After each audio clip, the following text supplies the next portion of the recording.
इसलिए इस जीवन को बहुत सावधानी से, ये आज शरीर स्वस्थ है, कल कैंसर हो जाए, कोई रोग हो जाए, कहां भजन होगा? स्थिति है नहीं भजन की। भजन में लगो, जितना बन सके राधा राधा रटो। एक राधा नाम के बराबर कोई भी दान पुण्य यज्ञ धाम में जो आप चाहो कर ले, वो बराबरी नहीं कर सकता। इसीलिए हरिराम व्यास जी बोले परम धन राधा नाम आधार। और सब पुण्य नष्ट हो सकते हैं, नाम नष्ट नहीं हो सकता, अविनाशी है।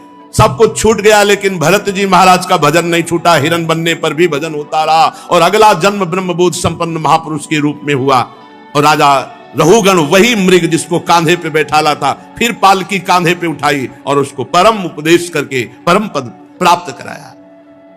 हमारा जीवन बड़ा अमूल्य है। अगर इस जीवन में हम भटक गए तो फिर भगवत प्राप्ति के लिए और कोई जीवन नहीं है।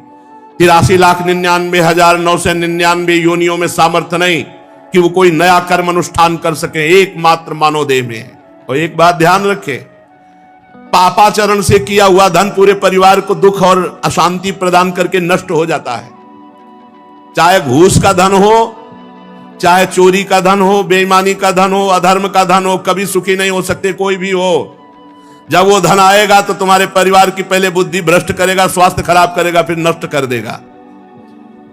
तो इस भावाटवी संसार में सुख भोगने की इच्छा से, धन की लालसा से, जब सही ढंग से धन नहीं मिलता तो गलत ढंग से लोग धन कमाने लगते हैं, चोरी आदि बुरे उपायों से।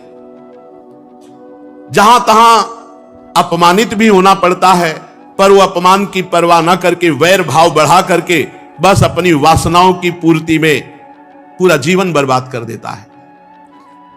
हे रहुगण, इस संसार मार्ग में चलने वाला जीव ये अनेक प्रकार के क्लेश और विघ्न बाधाओं से बाधित होने पर भी इसको भगवान की याद नहीं आती। बस कैसे भोग मिले, कैसे परिवार का पोषण हो, कैसे धन मिले। अगर कोई परिवार में मर जाता है तो उसका संस्कार कर दिया और नयों के साथ आसक्ति जोड़ लेता है। जो नए जन्मे, नए रिश्ते, उनमें आसक्ति जोड़ लेता है।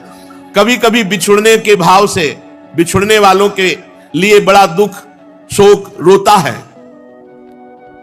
कभी अनुकूल बात बन गई, नाचता है, गाता है, प्रसन्नता मनाता है। पूरा जीवन इसी शोक में, हर्ष में, भोग में, धन में, पारिवारिक जनों में ऐसे व्यतीत कर देता है। उसे भगवान की याद नहीं आती कि मैं गर्भ में वादा करके आया हूं कि अब की बार भजन ऐसा करूंगा कि दोबारा गर्भ में ना पड़े। अगर कभी सौभाग्य से इसे साधु जनों का संग मिल जाए तो ये उनसे वंचित रहता है, वहां भी दोष दर्शन करता है, उनकी बात नहीं मानता है। ये निरंतर संसार मार्ग में आगे बढ़ता रहता है।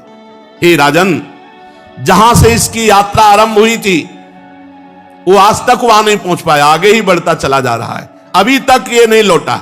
यात्रा कहां से शुरू हुई थी? परमात्मा से। परमात्मा से भोग की तरफ यात्रा हुई, आज तक परमात्मा की तरफ नहीं लौट पाए। जिन्होंने सब वासनाओं का त्याग कर दिया, वह निवृत्ति प्राण संयत आत्मा मुनिजन ही लौट पाते हैं परमात्मा तक। चाहे कोई बड़े बड़े यज्ञों का अनुष्ठान कर ले, हे राजर्ष, परमात्मा तक गति नहीं हो सकती। चाहे संग्राम भूमि में युद्ध करके, प्राण परित्याग करके, ये मैं, ये मेरी, ऐसे अभिमान, इनको भी परमात्मा की प्राप्ति नहीं होती। लोक लोकांतर के सुख भले मिल जाएं। इसलिए जो संसार से पार होना चाहते हैं वे अपने पाप और पुण्य कर्म दोनों को भस्म कर दें और निरंतर भजन करते हुए भगवान को प्राप्त करें। परमात्मा की प्राप्ति का उपाय पुण्य और पाप दोनों भस्म हो जाएं। शरण निरापक पद रमित सकल अशुभ शुभ नंस और देत सहज निश्चल भगत सु जय जय श्री हरिवंश। संसार मार्ग में भटकते हुए प्राणी को यदि साधु संग मिल जाए और भजन में लग जाए तो जहां से चला था वहीं अपने घर लौट जाए। ये परम धाम हमारा घर है, प्रिया प्रीतम हमारे घर वाले हैं। अगर हम प्रिया प्रीतम तक नहीं पहुंचे तो फिर अन्य योनियों में हमारे को ऐसा साधन करने को नहीं मिलेगा।